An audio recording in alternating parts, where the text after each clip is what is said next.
My name is Peter Gretjie. I'm a director of the Nordic Cochrane Center in Copenhagen and professor of research design and analysis at the University of Copenhagen. 2 years ago, I found out that our prescription drugs are the third leading cause of death after heart disease and cancer. Our drugs kill around 200,000 people in America every year, and half of these people die while they do what their doctors told them. So they die because of the side effects. The other half die because of errors. And it's often the doctors that make the errors, because any drug may come with 20, 30 or 40 warnings, contraindications, precautions and so on. No doctor in the world knows about all this. So they give patients drugs that they should not have given them, that interact dangerously with other drugs or food items or so on. And then the patients die. That's the other half. So the other thing I found out 2 years ago was that much of what the drug industry does fulfills the criteria for organized crime in US law. And they behave in many ways like the mafia does. They corrupt everyone they can corrupt. They have bought every type of person, even including ministers of health in some countries. So there is a huge amount of corruption. In my country, for example, Denmark, we are regarded as having very little corruption. But yet we have thousands of doctors on industry payroll, although we are just 20,000 doctors. So this is an effective kind of corruption. The drug industry buys the professors first, then chiefs of department, then other chief physicians and so on. They don't buy junior doctors. So when several thousands are on industry payroll, it's really, really bad. And that's why I wrote my book, Deadly Medicines and Organized Crime, How Big Pharma Has Corrupted Healthcare.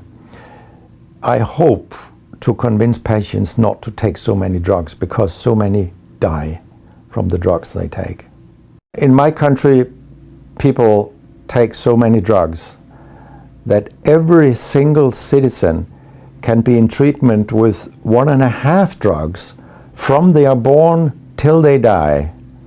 This is incredible. And drugs are not that helpful. And they kill very many of us. We know that. That's why drugs are the third major killer after heart disease and cancer.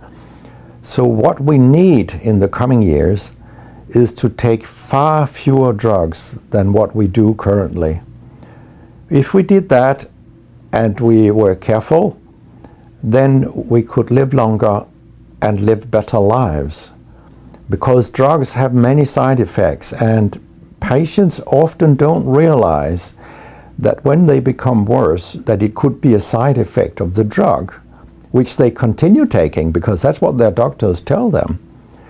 So when I was a specialist in internal medicine, what I very often did was that I stopped a lot of drugs, particularly in elderly people, and it's quite revealing to see a bedridden elderly person come into your ward, and when you stop the drugs, I mean, that person becomes many years younger.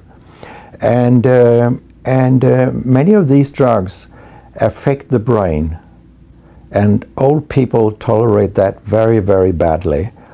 They fall, and when they break a hip, 1/4 of them die. And for example, antidepressant drugs are used in more than 10% of our elderly. And they seem to kill 3% of them every year. I mean, if 100 old people take an antidepressant for 1 year, 3% of them will die because they fall and break their hip. This is a huge death rate. So a lot of other drugs than antidepressants also make people fall and kill them. And they may affect your cognition, your memory and all these things. And then they interact in ways that we know almost nothing about. Very many elderly, they take more than 5 drugs a day, and we actually don't know how these drugs interact with each other. What we do know is that all drugs have many effects in the body, and some of them interact also in their metabolism. so that you can get a too high concentration of a drug if you take other drugs simultaneously. So we make a lot of harms that we don't even recognize. I have a pretty colorful collection of things people have called me during all these years. And sometimes journalists have asked me, why do you always look up controversy? And my reply is, I don't. Controversy looks me up. Because it's not popular to tell the truth in healthcare. You will get a lot of enemies, because a lot of people make money on false premises, doctors and industry alike. And our drug regulators and our politicians, they are on board on this wagon. So very few people are independent of money in healthcare.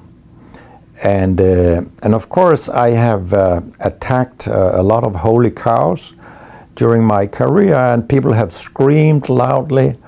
In a French journal, I was called a statistical masturbist because I showed with statistics that mammography screening didn't work and things like that. And I was even accused of scientific misconduct by the Association of the Danish Pharmaceutical Industry, which was completely ludicrous. It was harassment from beginning to end. They came with vague arguments that we cannot recognize the conclusions in your study, and they could have come up with numbers and said, these numbers are wrong. They didn't do anything. It was only harassment. It lasted 18 months, I think, the whole thing. And then when we were acquitted, I made sure that this nasty behavior was described in the British Medical Journal. So after that, they haven't come so much after me, the Danish drug industry. And when my book about organized crime came out, they just lied about it, as they always do. That my examples were old, they went back 90 years and so on. But, you know, where I demonstrate that what the 10 biggest companies do is organized crime.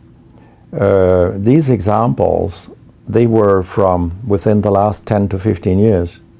That's not old examples. And the crimes have increased because when crime pays, you will have more crime. That's how capitalism works.